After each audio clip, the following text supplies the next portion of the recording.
Clip number 739۔ اس clip میں آپ قرآن پاک کی سورہ کہف کی آیت نمبر 22 سے 24 تک کی تلاوت، ترجمہ اور تفسیر قرآن صراط الجنان سماعت فرمائیں گے۔ بسم اللہ الرحمن الرحیم۔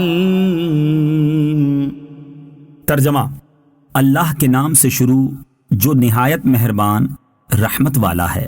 سَيَقُولُونَ ثَلَاثَةٌ رَابِعُهُمْ كَلْبُهُمْ وَيَقُولُونَ خَمْسَةٌ سَادِسُهُمْ كَلْبُهُمْ رَجْمًا بِالْغَيْبِ وَيَقُولُونَ سَبْعَةٌ وَثَامِنُهُمْ كَلْبُهُمْ قُل رَّبِّي أَعْلَمُ بِعِدَّتِهِم مَّا يَعْلَمُهُمْ إِلَّا قَلِيلٌ فَلَا تُمَارِ فِيهِمْ إِلَّا مِرَاءً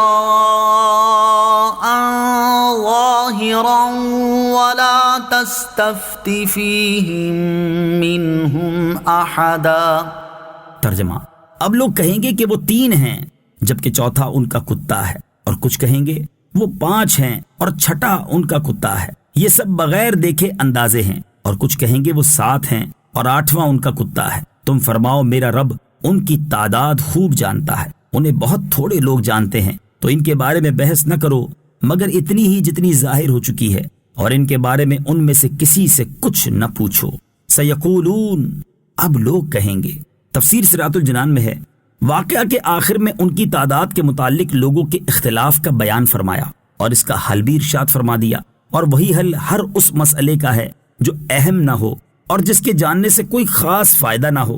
چنانچہ فرمایا کہ اب لوگ کہیں گے، یعنی عیسائی، جیسا کہ ان میں سید نامی آدمی نے کہا وہ 3 ہیں جبکہ چوتھا ان کا کتا ہے، اور عاقب نامی آدمی نے کہا وہ 5 ہیں اور چھٹا ان کا کتا ہے، یہ سب بغیر دیکھے اندازے ہیں، یعنی یہ دونوں اندازے غلط ہیں، وہ نہ 3 ہیں نہ 5۔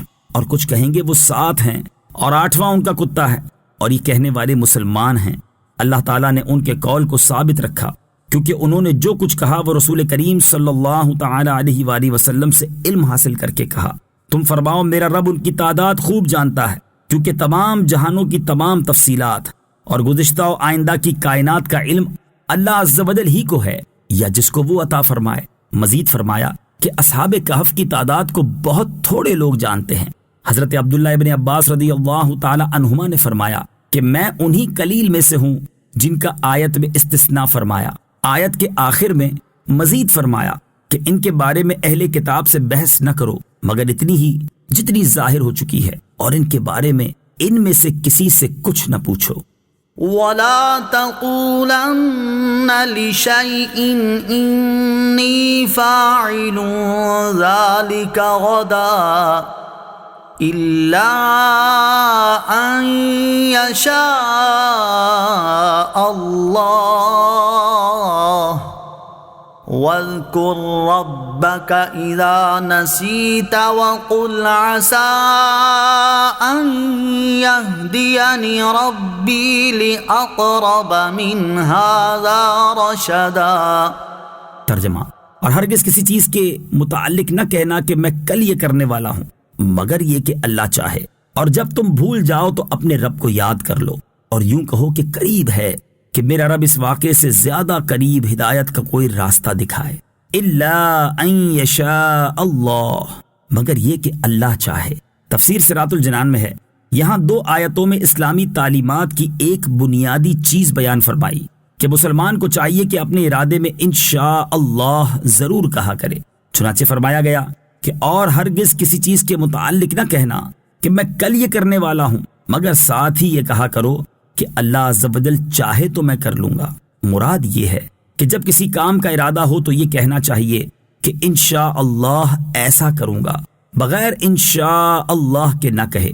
اس آیت کا شان نزول یہ ہے کہ اہل مکہ نے رسول کریم صلی اللہ تعالی علیہ وآلہ وسلم سے جب روح، اصحاب کہف اور حضرت ذوالقرنین کے بارے میں دریافت کیا تھا تو حضور اقدس صلی اللہ تعالی علیہ وآلہ وسلم نے فرمایا کہ کل بتاؤں گا، اور انشاء اللہ نہیں فرمایا تھا، تو کئی روز وحی نہیں آئی، پھر یہ آیت نازل ہوئی۔